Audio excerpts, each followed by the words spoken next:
সত্যি আমি কালকে ভাবতেই পারিনি এরা আমাকে এইভাবে সারপ্রাইজ দেবে, কারণ এদের সঙ্গে সন্ধ্যাবেলাতেও আমি গল্প করেও অনেকক্ষণ ধরে আড্ডা দিয়ে এসেছি।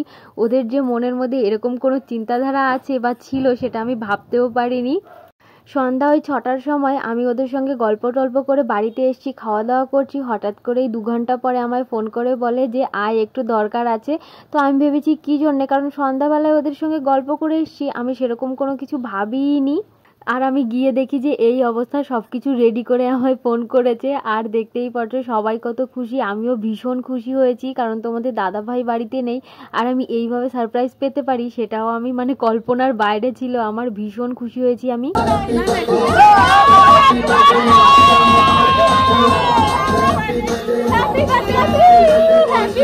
আর সব থেকে বেশি খুশি হয়েছি, এইভাবে আমি আজ পর্যন্ত কোনোদিন সারপ্রাইজ পাইনি, মানে এই প্রথমবার আমার লাইফে। আর এত সুন্দর করে আমি ভীষণ খুশি ওদের উপরে, সত্যি বলছি ভীষণ ভীষণ ভীষণ খুশি। ওদের সকলকে আমি অনেক অনেক ভালোবাসা, অনেক অনেক থ্যাংক ইউ জানাতে চাই এইভাবে আমাকে সারপ্রাইজ করার জন্য। আর একটা জিনিস আমি ভীষণ দুঃখ পেয়েছি, ওরা আমায় এত সুন্দর করে একটা সারপ্রাইজ দিল আর ওদেরকে আমি কিছু খাওয়াতে পারলাম না। ওদেরকে আমি বলেছি আজ তো পারলাম না, তোদের 2 দিন পরে হলেও খাওয়াবো।